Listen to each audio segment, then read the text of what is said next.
집사님은 어떠십니까?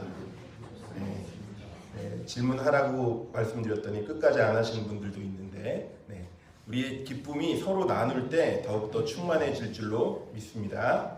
달걀 다 가져가셨죠? 네, 달걀 드신 분들은 어쩔 수 없지만 기독교는 과거를 묻지 않으니까 새 출발하시고 밑에 좀 남은 달걀들도 있으니까 더 이웃들에게 나누실 분들은 예배 마치고 가져가셔서 전도할 수 있는 아주 좋은 기회입니다. 놓치지 마시고 승리하시기 바랍니다. 우리가 예수님을 통해서 믿는 믿음의 본질은 부활신앙이라는 것들을 계속 나눴습니다. 고린도전서 15장은 부활장입니다. 1절부터 부활에 대한 부분들을 이야기합니다. 오늘 새벽에 1절부터 11절까지의 말씀을 나눴는데요. 부활에 많은 증인들이 있었습니다. 그 부활의 현장 가운데서 주님께서 직접 보이시고 만났던 많은 제자들이 있고 500여 형제들이 있었습니다. 12제자도 물론 있었습니다. 그들은 부활하신 예수님을 만났습니다. 부활신앙이 왜 우리에게 중요할까요? 우리의 인생의 문제의 뿌리에 그 본질이 닿아있기 때문입니다. 이게 무슨 이야기냐면 진단이 잘못되면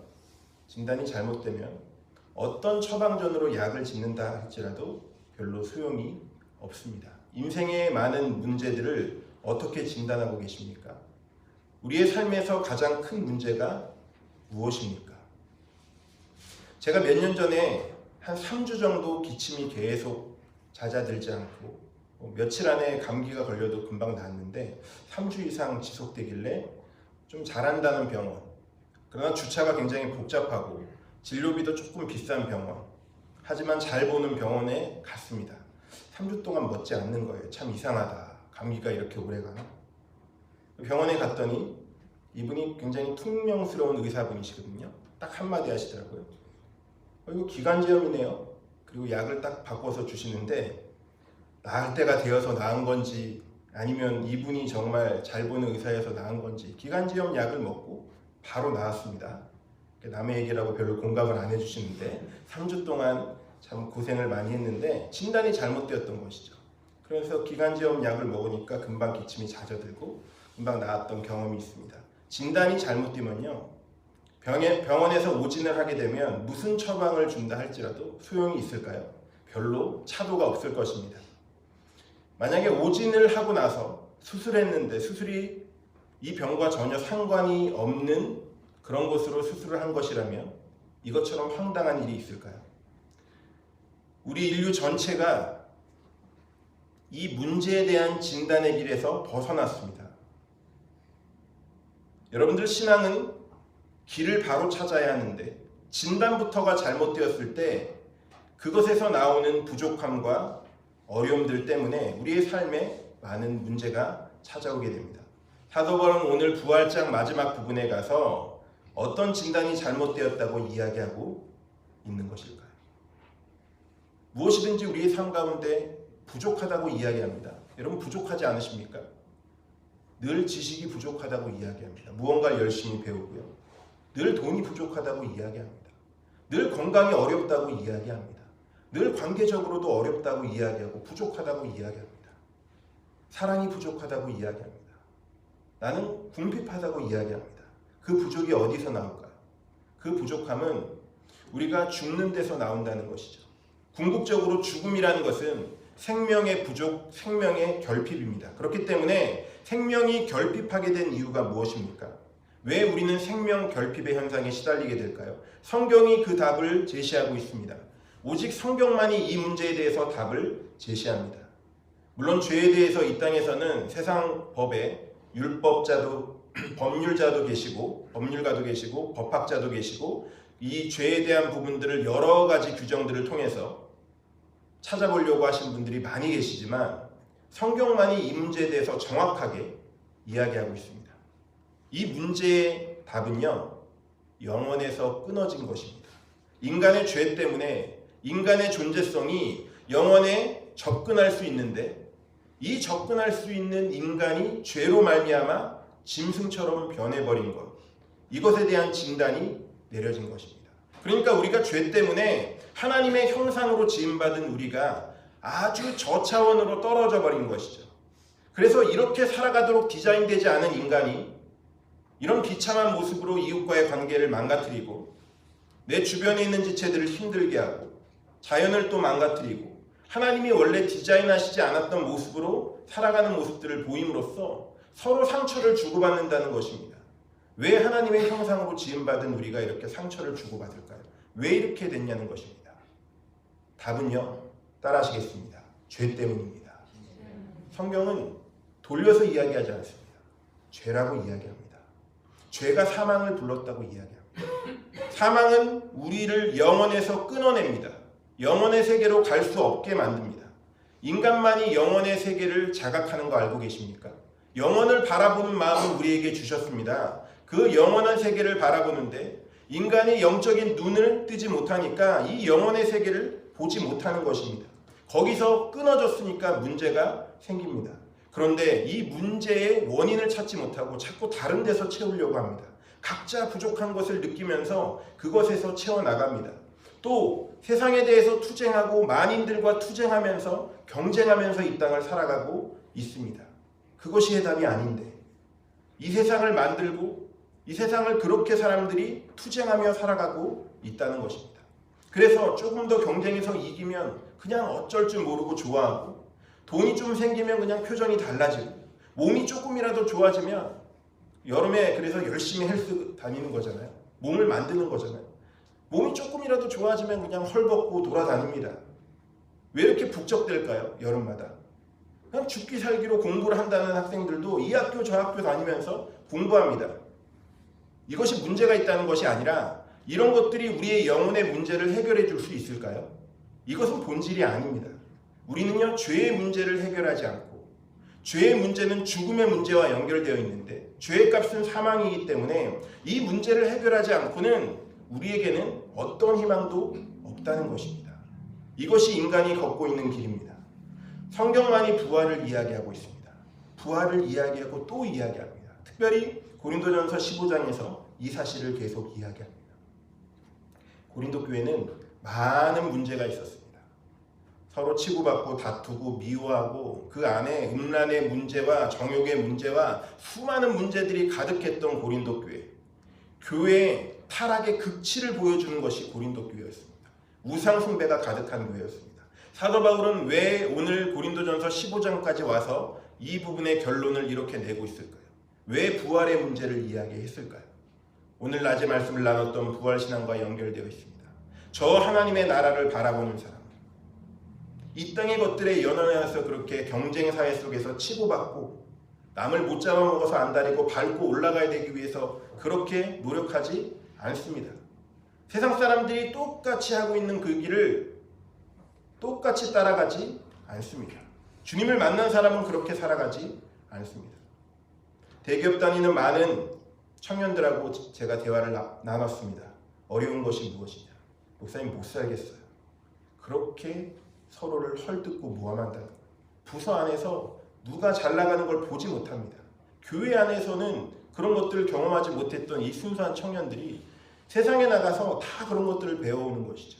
밟고 서로 모함하고 부장님 편에 붙어서 이렇게 하고 여기서 속닥거리고 저기서 속닥거리고 얼마나 더러운지 모른다는 것입니다. 그래서 그분이 이야기하시더라고요. 어느 집사님이 한 기업에 이사까지 지내시고 열심히 일하셨는데 집사님이 어떻게 이렇게 헌신해서 열심히 교회를 섬기세요? 라고 이야기했더니 너무 열심히 섬기시는 거예요. 이렇게 대답하시더라고요. 목사님, 기업에서 섬기는 거에 비하면 교회에서 저는 반도 못하고 있습니다. 이렇게 얘기해요. 거기서는 간이고 쓸개고 다 내주고 그냥 최선을 다해서 그냥 바닥까지 기면서 그렇게 일한다는 것이죠. 그러나 교회에서 그거 반만 해도 섬긴다는 이야기 듣고 하는데 무엇이 문제인지 무엇이 잘된 것인지 모르겠습니다. 이렇게 이야기하시는 것을 저도 들었습니다. 청년도 그렇고 그 집사님도 그렇게 이야기하시는 것들을 들으면서 세상이 어디를 향해서 가고 있는지 우리 한번 다시 생각하게 됩니다. 하나님의 역사와 하나님의 은혜를 깨닫지 못한 인간들은 끊임없이 이 세상의 것들을 추구하기 때문에 그것 때문에 싸움이 일어나고 다툼이 일어나는 것입니다. 거기서 해답으로 사도 바울이 오늘 고린도전서 15장에 부활을 강조하고 있는 것입니다. 부활 신앙으로 무장하게 되면 더 이상 요동치지 않는 인생을 살아갈 수 있는 줄로 믿습니다. 사도 바울은요, 소위 얘기하는 좀 배운 사람이었습니다. 가말리엘 문화에서 그는 석학으로 열심히 잘 배웠던 사람입니다. 그런데 사도 바울이 40의 감한 매를 맞으며 얼마나 고통을 당하며 복음을 전합니까? 안 맞고 살 수 있는데, 그렇게 어려움을 당하지 않고 살 수 있는데 왜 수치를 자청하고 그 어려움을 당하며 남들한테 존경받으며 살 수 있는 것 같은데, 좀 우아하게 살 수 있는 것 같고 멋있게 살 수 있는데 왜 사람들이 욕하고 비난하는 그 길을 가냐는 것입니다. 왜 부끄러운 그 길을 사도 바울이 걷고 있습니까?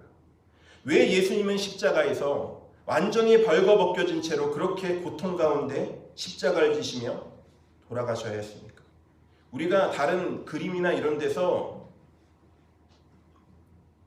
하체가 덮여 있는 것들을 보지만요, 사실 완전히 벌거벗겨진 수치스러운 십자가입니다. 그 사람을 거기다 걸어놓고 있다고 생각해요. 우리 예수님이 거기에 달려있고 완전히 벌거벗겨 있다고 생각해 보십시오. 얼마나 수치스럽습니까? 고통은 고통이고 수치는 수치입니다. 왜 그러면 주님께서 편안한 침대에서 돌아가시는 길도 있는데 왜 하나님이신 그분께서 그 길을 가셨냐는 것이죠. 사도 바울은 왜 그 길을 쫓아가고 있습니까? 우리가 어떻게 그 주님의 가신 길을 흉내라도 낼 수 있겠습니까? 제가 그렇게 하겠다고 자청할 수 있겠습니까? 쉽지 않습니다. 우리가 주님의 부활의 능력을 체험하지 않으면, 그것에 우리의 마음 가운데 새기지 않으면 우리도 그것을 이해하는 측면에서 머물지 그 길을 따라갈 수가 없습니다. 우리는 조금 더 손해보면 부들부들 몸을 떨며 잠에 들지 못합니다. 지고 못 사는 세상 가운데서 힘들어합니다. 그래서 오늘 우리가 다시 한번 읽을 텐데요, 부활에 대한 마지막 부분을 오늘 이렇게 시작하고 있습니다. 이것은 부활에 관한 힌트이죠.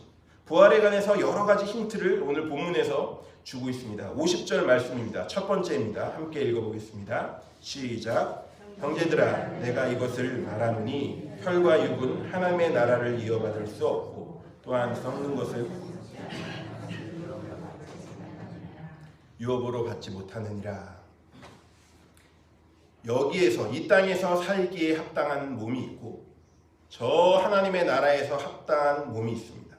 열대지방에 사는 사람들의 몸이 영하 몇 도만 돼도 견디질 못합니다. 그 익숙해져 버린 몸을 가지고 영하 50도에서는 견딜 수 없습니다. 양쪽에서 다 잘 사는 사람들이 있다 그래요. 어느 나라 사람인 줄 아세요? 대한민국 사람들입니다. 양쪽에 다 특화됐대요. 사계절이 있어요. 하여튼 간에 이 땅에서의 시간과 공간의 제약 속에서 갇혀 살아야 할 몸의 부분이 있고 또 시간과 공간을 초월한 저 하나님의 나라에서 따로 살아야 할 몸이 있습니다. 우리 예수님께서 부활하신 몸은요, 바로 부활체라고 하는 것이죠. 제자들이 걸어 잠그고 숨어 있는데 주님께서 부활체를 입으셨기 때문에 이런 육신이 아닙니다. 슥 들어가시는 거죠. 그러니까 우리가 주님과 함께 부활한다는 것은 그 부활하신 예수 그리스도의 몸으로 다시 새롭게 지음받아서 부활의 육체를 입게 되는 것입니다. 여러분 기대되지 않으십니까? 이 보잘것없는 몸이, 우리의 연약한 몸이, 이 고통스럽고 힘들어서 썩어져가는 이 몸이 그리스도에 오시는 그날에는 부활한 몸으로 바뀐다는 것입니다. 여러분 기대되지 않으십니까? 특별히 많이 아프신 분들, 고통 가운데 계신 우리 집사님 권사님들, 그 날을 소망하지 않으십니까? 그 날을 우리 기대해야 됩니다. 우리가 이걸 가지고는, 그러나 이 육신을 가지고는 하나님의 나라를 유업으로 받지 못한다고 이야기하고 있습니다. 하나님 나라에 합당한 존재로 변화되어야 되는 것이죠. 그것을 호련히 변하고 있다라고 설명하고 있습니다. 호련히 변할 것이다. 오늘 본문 51절 말씀 같이 읽어보겠습니다. 시작. 보라, 내가 너희에게 비밀을 말하노니 우리가 다 잠잘 것이 아니요 마지막 나팔의 순식간에 호련히 다 변화되리니. 호련히 다 변화되리. 그런 변화를 다 볼 것이라는 것입니다. 몸이 변화되어서 부활의 몸을 입고 나서 제자들이 예수님 부활체를 만났어요. 주님께서 몸을 보여주십니다. 특별히 도마가 손도 만져보고 옆구리에 주님이 창이 찔린 자국도 한번 만져보겠다고 그렇게 확인하고 나섭니다. 홀연히 변화된 몸, 우리와 완전히 다르기 때문에 그것을 도마가 보고 나서 충격에 빠졌겠죠. 그것은 도마의 삶이 어떻게 변화되는지를 보면 알 수 있습니다. 도마는 페르시아로 가서 복음을 전하게 되었고요. 나중에 인도까지 가서 복음을 전하고 그는 순교하였습니다. 부활한 주님을 만난 사람은 이렇게 변화된 주님의 그 몸 때문에 놀라게 됩니다. 예수님께서는 이미 마태복음 17장에서요. 변화산상에서 힌트를 주셨습니다. 홀연히 변화되어서 모세와 엘리야와 함께 나타난 주님이 빛 가운데 걸어가는 것처럼 홀연히 나타나신 장면이 마태복음 17장을 통해서 우리가 볼 수 있습니다. 성경은 이런 힌트들을 통해서 이제 앞으로 우리가 어떻게 변화되어야 되는지에 대한 그것을 어떻게 주목해야 되는지에 대한 부분들을 이야기하고 있습니다. 그래서 51절에 이렇게 기록된 것이죠. 마지막 나팔의 순식간에 홀연히 다 변화되리니. 이건 종말에 관한 이야기입니다. 우리가 마지막 종말의 때 나팔 소리가 들리면 다 어떻게 된다고요? 홀연히 변화됩니다. 여러분 기대하십시오. 우리의 썩어질 육체로 주님 만나는 것이 아닙니다. 홀연히 다 변화되어서 이미 죽었지만 죽은 사람들조차도 다 변화되어서 주님을 만나게 되어 있습니다. 이것을 데살로니가전서 4장 13절에서 18절까지의 말씀을 통해서 자세하게 우리에게 알려주고 계십니다. 데살로니가전서 4장 16절 말씀을 제가 읽어드리겠습니다. 주께서 호령과 천사장의 소리와 하나님의 나팔 소리로 친히 하늘로부터 강림하시리니 그리스도 안에서 죽은 자들이 먼저 일어나고 그 후에 우리가 살아남은 자들도 그들과 함께 구름 속에 끌려올려 공중에서 주님을 영접하게 되리니 그리하여 우리가 항상 주와 함께 있으리라. 그리고 한마디를 더 덧붙이는데요. 한번 따라 하시겠습니다. 그러므로 이러한 말로 서로 위로하라. 이렇게 맞춰지고 있습니다. 데살로니가전서 4장 18절 말씀. 이러한 말로 서로 위로하래요. 무엇으로요? 주님께서 다시 오시고 하늘에서 강림하시면 그리스도 안에서 먼저 믿었던 죽은 자들이 일어납니다. 100년 전에 그 계셨던 나와 함께 신앙생활했던 그분이 먼저 일어난다는 거예요. 그리고 나서 17절 말씀을 통해서 보면 구름 속에 끌려 올라가서 주님을 만나게 됩니다. 이것을 우주적인 재림이라고 합니다. 온 우주에서 주님을 다 보게 됩니다. 우리 대한민국 상공에서만 보이는 것이 아니라 주님의 재림은 우주적인 재림입니다. 그래서 죽은 자들이 먼저 일어나고 나팔 소리가 울리고 그러면 주님이 오시는 것보다 빨리 뛰쳐나가야 되겠죠. 빨리 가야 될 것입니다. 중요한 것은 그게 아니죠. 그 소리를 못 들으면 어떡할까 고민하지 마십시오. 자고 있다가 나팔 소리가 안 들리면 어떡하지? 마치 알람 그냥 끄고 자서 지각하듯이 그런 생각하지 마십시오. 나팔 소리가 들리면 주님을 만날 수 있는 그때 놀라운 역사들로 말미암아 뛰쳐나가게 될 것입니다. 이것이 바로 홀연히 변화된다는 거예요. 홀연히 변화되는 것입니다. 무에서 유로 넘어가는 것입니다. 그것이 창조의 시작이죠. 주님께서는 마태복음 24장에서 이 종말에 대해서 이렇게 말씀하십니다. 그날 후에 환란 후에 즉시 해가 어두워지며 달이 빛을 내지 않으며 별들이 하늘에서 떨어지며 하늘의 권능들이 흔들리라. 그때 인자의 징조가 하늘에서 보인다. 그들이 인자가 구름 타고 능력과 큰 영광으로 오는 것을 보리라. 아주 먼 얘기 같으셔서 별로 관심 없으시죠? 그러나 우리가 분명히 알아야 됩니다. 아주 먼 얘기라도 반드시 이루어질 일입니다. 여러분 믿으십니까? 반드시 이루어집니다. 큰 나팔 소리와 함께 천사들을 보내시고 그들이 그의 택하신 자들을 하늘 이 끝에서 저 끝 사방까지 모으리라. 아주 먼 일 같으시죠? 주님의 오심은 도적 같습니다. 아주 멀다고 생각하는 그때 오실 수 있습니다. 우리 큰 착각하고 있는 거예요. 지금 점점 주님의 오심의 징조와 재림의 징조들이 다 있습니다. 도처의 기근과 지진이 일어나고 민족과 민족이 서로를 대적하고 다 보고 계시잖아요. 어려움과 환란이 점점 강해지고 있고 주님이 가까우실수록 우리에게 있는 것은 믿음을 지켜내는 환란밖에 없으심을 여러분들 바라보셔야 됩니다. 호세아 말씀 13장 14절 말씀을 통해서도 우리가 그걸 찾을 수 있습니다. 이제 오늘 말씀은 호세아 13장 14절 말씀을 통해서 우리에게 말씀하시는 하나님의 음성입니다.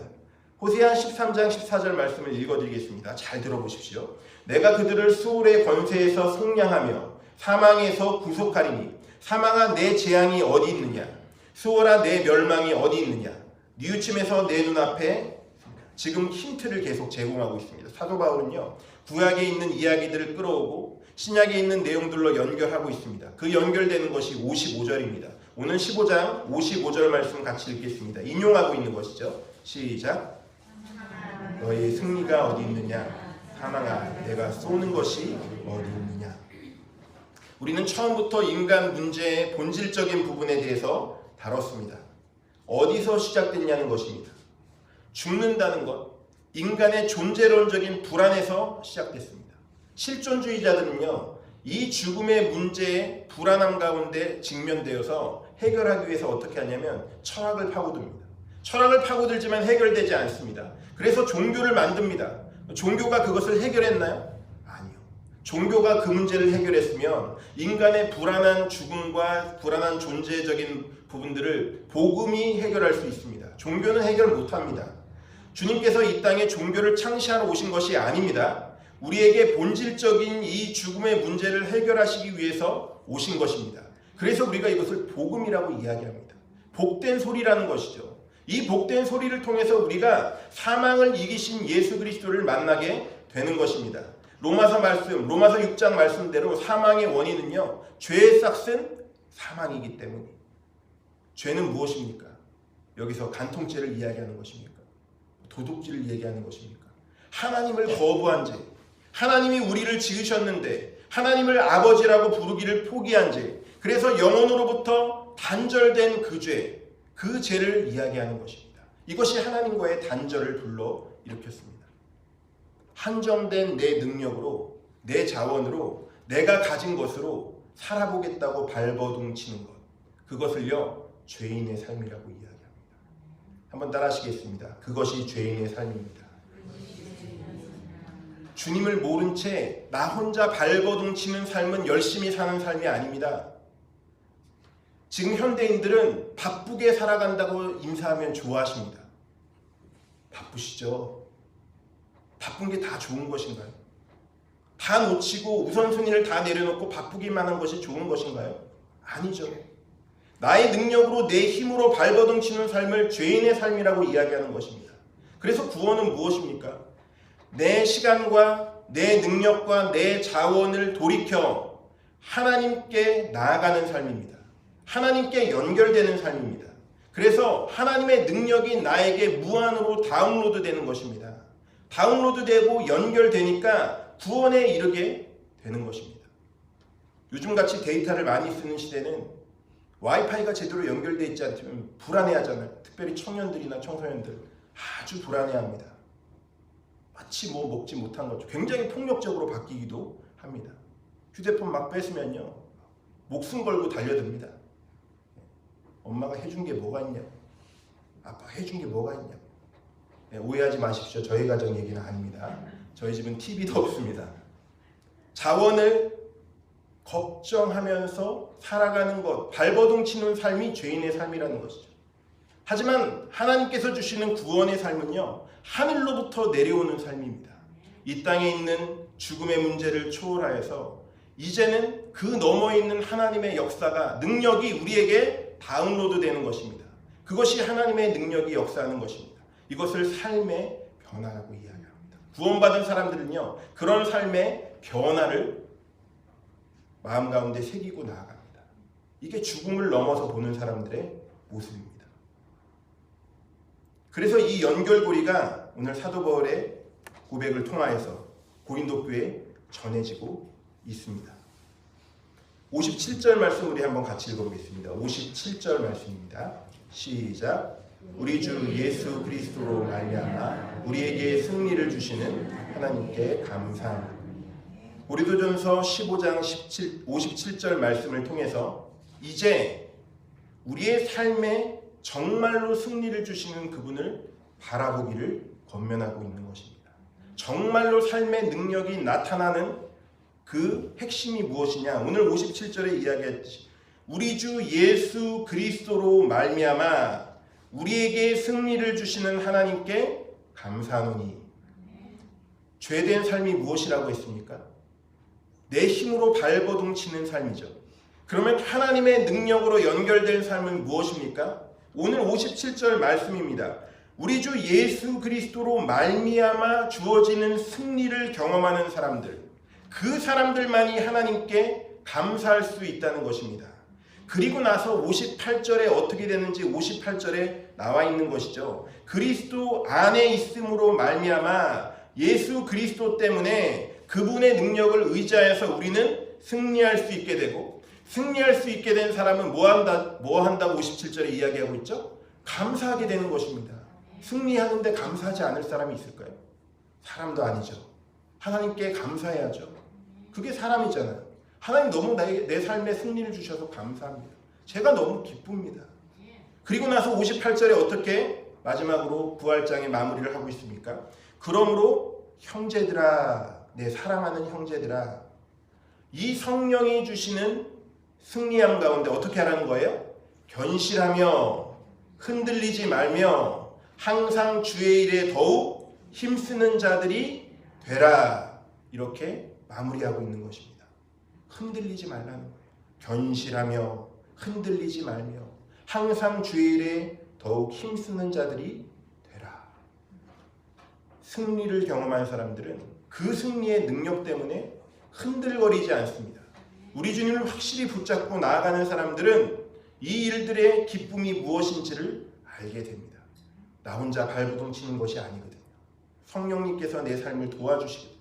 우리 성령님 의지하지 않으면 이 부활의 능력 가운데 승리할 수가 없습니다. 지식적으로만 알 뿐이죠. 삶의 능력이 될 수가 없습니다. 그리고 마지막은 이렇게 위로하고 있습니다. 이는 시작해 보겠습니다. 읽겠습니다. 시작. 이는 너희 수고가 주 안에서 헛되지 않은 줄 아니라.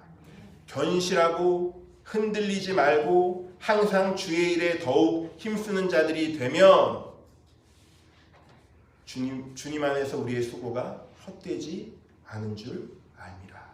주님이 그만 됐다라고 말씀하실 때까지 우리는 흔들리지 않고 그 길을 걸어가는 것입니다. 주님이 그만두라고도 하지 않았는데 막 마음대로 내려놓으시는 분들이 있어요. 그거 아닙니다. 주님이 우리에게 어떤 부분들을 맡기실 때는 끝까지 흔들리지 말고 그 일들을 감당하라는 것입니다. 우리가 하나님의 나라 갈 때까지 해야 될 일이 무엇일까요? 마지막에 나중에 육체가 쇠하여지면 전도 못합니다. 전도 가능할 것 같으세요? 병상에 누워서 전도하실 수 있겠습니까? 쉽지 않습니다. 그러면 하나님의 나라까지 가는 그 순간까지 우리가 할 수 있는 것이 무엇일 거라고 생각하십니까? 평생 우리가 잘 이 훈련을 받고 주님과의 관계 가운데서 잘 지내면 죽음을 눈앞에 두고도 하나님 앞에 가기 전까지도 할 수 있는 귀한 일이 있습니다. 그게 뭔지 아십니까?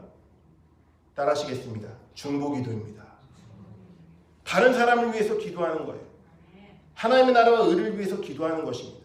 주님의 품에 가기 직전의 순간까지 내 눈에 보이지 않고 성경을 읽을 힘이 없는 그 순간에도 할 수 있는 게 무엇인지 아십니까? 다른 사람을 위해서 기도하는 것입니다. 기도하는 삶이 되어 있다 보면 죽음의 그 순간까지도 하나님 앞에 기도하며 갈 수 있습니다. 그래서 기도 많이 하시는 우리 권사님들은요, 우리 권사님들이라고 우리가 이야기할 때 기도라는 게 그냥 연결되어 있잖아요. 권사님이라는 표현 가운데는. 그렇잖아요. 기도 많이 하시는 권사님들을 돌아가실 때 그거밖에 없어요. 저 기도하다가 평안하게 하나님 품에 안기게 해주세요. 제가 며칠 전에도 그 고백을 들었어요. 저 기도하다가 하나님의 품에 평안하게 안기게 해주십시오. 이 모든 것들이 주 안에서 헛되지 않은 것입니다. 부활장은 그렇게 마무리되고 있습니다. 여러분 이제 한 줄 동안 어떻게 살아가시겠습니까? 사망은 이제 더 이상 우리에게 힘이 없습니다. 우리는 죽음을 초월한 존재들이 되었습니다. 예수 그리스도를 믿음으로 말미암아 그런 존재들이 되었습니다. 그렇기 때문에 이 세상에 어떤 세력들이 우리를 짓누르려 한다 할지라도, 사단 마귀의 세력이 틈을 타서 우리를 넘어뜨리려 한다 할지라도, 우리 주 예수 그리스도를 바라보며 견실하여 흔들리지 말고 항상 주의 일에 힘쓰는 우리 귀한 한빛 가족들 되시기를 주님의 이름으로 축복합니다. 기도하시겠습니다. 오늘의 부활이 우리의 생명과 연결되어 있으며 이 생명으로 말미암아 우리가 이 땅 가운데서 승리하게 되며 저 하나님의 나라를 바라보게 되는 줄로 믿습니다. 주님, 오늘 주신 하나님의 귀한 은혜들을 기억하며 우리를 구원하신 그 은혜 가운데 구원을 약속하신 주님을 붙잡고 우리도 호련히 변화되어서 주님을 만나게 될 그날을 기대하며 이 땅 가운데 끊임없이 창념하는 삶이 아니라 오직 주님을 바라보며 힘들고 어려울 때 주님을 의지하며 주님 안에서 부족함이 없는 삶의 은혜를 누리는 우리의 모두의 삶이 되도록 주님께서 부활의 능력으로 우리와 동행하여 주시옵소서. 우리 구주 예수 그리스도의 이름으로 기도드립니다.